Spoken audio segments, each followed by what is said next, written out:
2023 and 24 financial ఇయర్లో ఉన్న third క్వార్టర్లో మన దేశ జీడిపి 8.4% గ్రోత్ రేట్తో చాలా వేగంగా ఎదిగింది అని ఎందుకన్నానంటే America, Australia, Japan and UK లాంటి డెవలప్డ్ కంట్రీస్తో పోలిస్తే మన దేశం యొక్క జీడిపి గ్రోత్ రేట్ చాలా ఎక్కువ. 2019లో కరోనా వచ్చిన తర్వాత ప్రపంచవ్యాప్తంగా ఉన్న ఎన్నో దేశాలు ఫైనాన్షియల్ క్రైసిస్ని ఎదుర్కొని రెసిషన్లోకి వెళ్తున్నాయి. Like UK and Japan. వీళ్ళు అఫీషియల్గా రెసిషన్ని కూడా డిక్లేర్ చేశారు. కానీ 140 కోట్ల మంది జనాభా ఉన్న మన భారతదేశం రెసిషన్లోకి వెళ్ళకపోగా డెవలప్డ్ కంట్రీస్ అన్నింటినీ మించిన గ్రోత్ రేట్తో ఎదుగుతుంది. సో ఇక్కడ క్వశ్చన్ ఏంటంటే, ఈ నెంబర్స్ చూడడానికి బాగానే ఉన్నాయి, కానీ ఇండియాలో బతుకుతున్న ఒక సామాన్యుడి జీవితంలో మాత్రం పెద్దగా ఎలాంటి మార్పులు కనిపించడం లేదు. అవునా? ఈ క్వశ్చన్ మనలో చాలా మందికి వస్తుంది. అయితే దీని వెనుకున్న రీజన్ ఏంటో మీకు అర్థం కావాలంటే ముందు మీకు జీడిపికి అలాగే పెర్ క్యాపిటా ఇన్కమ్కి మధ్య ఉన్న తేడా ఏంటో తెలియాలి. అదేంటో మీకు తెలిస్తే అసలు నిజంగా ఇండియా డెవలప్ అవుతుందా లేక ఇదంతా కూడా కేవలం షో ఆఫ్ మాత్రమేనా అనేది మీకు చాలా క్లియర్గా అర్థమవుతుంది. సో ఈ వీడియోలో ఇండియా జీడిపి పెరగడానికి అలాగే సామాన్యుల జీవితాలు మారకపోవడానికి రీజన్స్ ఏంటో క్లియర్గా డిస్కస్ చేద్దాం. Hello everyone, welcome to today's video and this is your friend Surya. మన చిన్నప్పటి నుండి ఇండియాని డెవలపింగ్ కంట్రీ అనే వింటున్నాం. కానీ మన దేశం ఒక డెవలప్డ్ కంట్రీగా ఎప్పుడు మారుతుంది అనే డౌట్ మనలో చాలా మందికి ఉంటుంది. దీనికి సమాధానం చెప్తా చూడండి. రీసెంట్గా ఆర్బీఐ ఎక్స్ గవర్నర్ అయిన సి రంగరాజన్ గారు ఒక స్టేట్మెంట్ రిలీజ్ చేశారు. అదేంటంటే, ఒకవేళ మన దేశ జీడిపి ప్రతి సంవత్సరం 7 to 8% గ్రోత్ రేట్తో ఎదిగి 2047 వచ్చేటప్పటికి మన దేశ ప్రజల యొక్క పెర్ క్యాపిటా ఇన్కమ్ $13,000కి పెరిగితే అప్పుడు మన దేశం ఒక డెవలప్డ్ కంట్రీగా మారుతుంది. ఏంటి, అర్థం కాలేదా?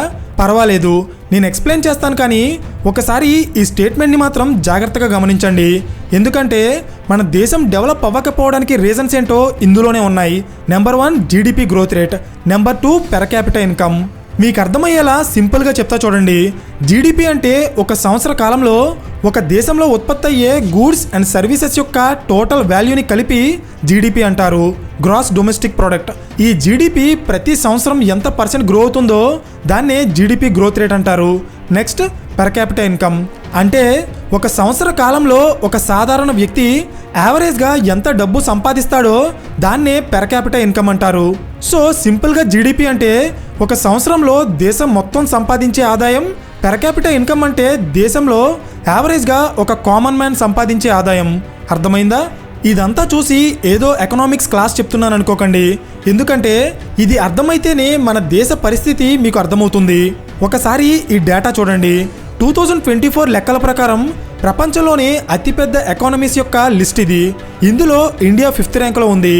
బికాస్ మన దేశ జీడిపి యొక్క వాల్యూ $4.1 ట్రిలియన్. అంటే మనం already UK, France and Italy లాంటి డెవలప్డ్ కంట్రీస్ని జీడిపిలో దాటేశాం. కానీ మరి ఇండియాని డెవలప్డ్ కంట్రీ అని ఎందుకు చెప్పలేకపోతున్నామో తెలుసా? ఒకసారి పక్కనున్న ఈ పెర్ క్యాపిటా ఇన్కమ్ యొక్క వాల్యూ చూడండి. ఈ టాప్ 10 కంట్రీస్ అందరికంటే మన దేశ పెర్ క్యాపిటా ఇన్కమ్ చాలా తక్కువ ఉంది. అది కేవలం $2,850 మాత్రమే.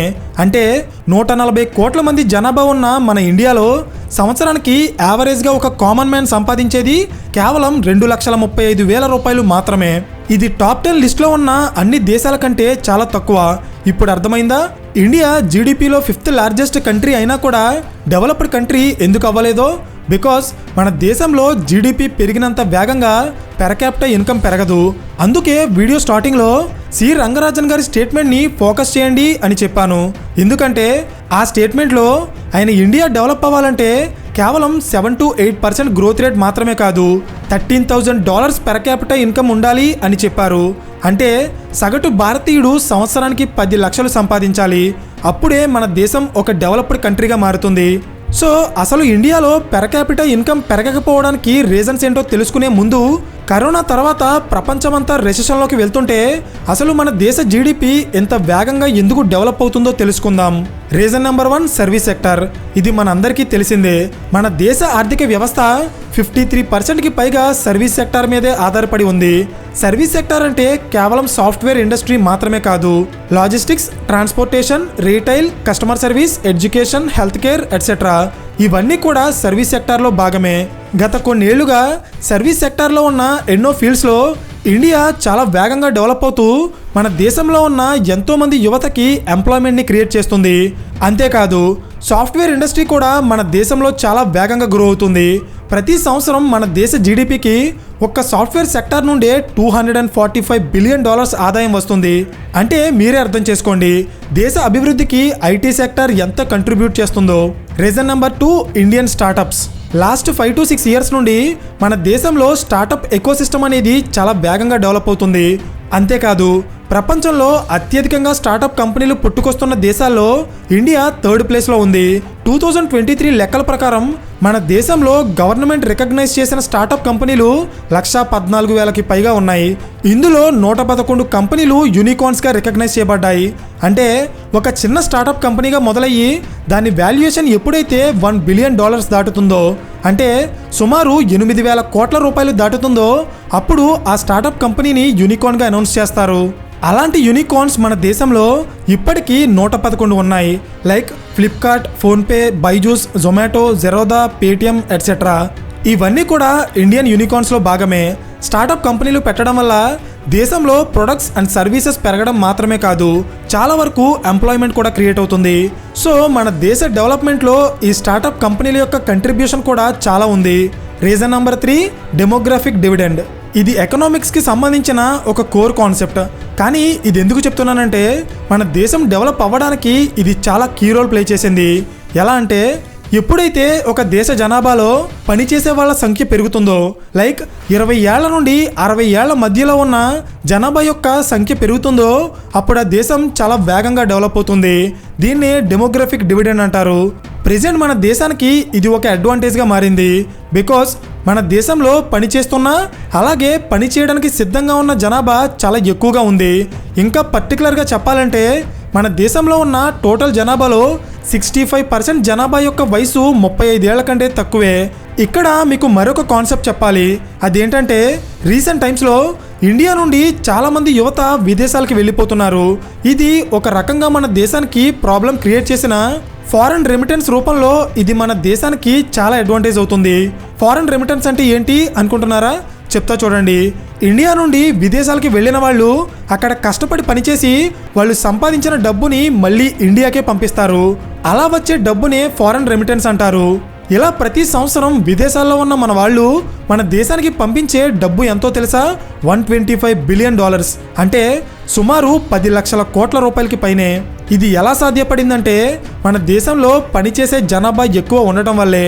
అంతేకాదు ఇలా విదేశాల నుండి రెమిటెన్స్ రూపంలో ఎక్కువగా డబ్బు సంపాదించే దేశం కూడా మన భారతదేశమే. Next reason number 4, growth in financial sector. Recent టైమ్స్లో ఇండియాలో ఉన్న ఫైనాన్షియల్ సెక్టార్ చాలా వేగంగా గ్రో అవుతుంది. ఎంతోమంది ఇండియన్స్ ఇంతకు ముందుతో పోలిస్తే ఇప్పుడు బ్యాంకింగ్ సర్వీసెస్ని, డిజిటల్ ట్రాన్సాక్షన్స్ని, అలాగే స్టాక్ మార్కెట్స్ని నమ్ముతున్నారు. ఎన్నో కంపెనీల్లో వాళ్ళ డబ్బు ఇన్వెస్ట్ చేస్తున్నారు. అలాగే రీసెంట్ టైమ్స్లో ఇండియన్ గవర్నమెంట్ కూడా మన దేశంలో ఉన్న లాజిస్టిక్ సర్వీసెస్ని అలాగే ఎక్స్పోర్ట్స్ని పెంచడానికి రోడ్స్ అండ్ ఇన్ఫ్రాస్ట్రక్చర్ మీద ఎక్కువ డబ్బు ఖర్చు పెట్టడంతో పాటు మేక్ ఇన్ ఇండియా లాంటి ప్రాజెక్ట్స్ని లాంచ్ చేయడం వల్ల మన దేశం నుండి విదేశాలకి వెళ్ళే ఎక్స్పోర్ట్స్ ప్రతి సంవత్సరం 10 to 12% గ్రో అవుతూ $760 బిలియన్ పెరిగాయి. సో ఇదంతా విన్న తర్వాత ఇండియాలో సాఫ్ట్వేర్ సెక్టార్ పెరుగుతుంది, స్టార్టప్ కంపెనీలు పెరుగుతున్నాయి, ఎక్స్పోర్ట్స్ పెరుగుతున్నాయి, విదేశీ పెట్టుబడులు పెరుగుతున్నాయి, అండ్ ఓవరాల్గా మన దేశ జీడిపి కూడా పెరుగుతుంది. కానీ ఎన్ని పెరిగినా కూడా ఒక సగటు భారతీయుడి యొక్క లైఫ్ స్టైల్ని మాత్రం పెంచలేకపోతున్నాయి. అంటే మనం వీడియో స్టార్టింగ్లో మాట్లాడుకున్నట్టే ఓవరాల్గా దేశం యొక్క ఆదాయం పెరుగుతుంది కానీ సామాన్యుడి యొక్క ఆదాయం మాత్రం పెరగడం లేదు. దీనికి కారణం ఇన్కమ్ ఇన్ఈక్వాలిటీస్. 2023లో ఆక్స్ఫామ్ అనే ఒక సంస్థ రిలీజ్ చేసిన డేటా ప్రకారం మన దేశంలో ఉన్న మొత్తం సంపదలో 77% డబ్బు కేవలం 10% ధనవంతుల దగ్గర మాత్రమే ఉంది. మిగిలిన 23% డబ్బు మీదే మన దేశంలో ఉన్న 90% జనాభా ఆధారపడి ఉంది. సో ఇక్కడ పాయింట్ ఏంటంటే ఇండియా డెవలప్డ్ కంట్రీగా మారాలంటే జీడిపి మాత్రమే పెరిగితే సరిపోదు, ఒక కామన్ మ్యాన్ యొక్క పెర్ క్యాపిటల్ ఇన్కమ్ కూడా పెరగాలి.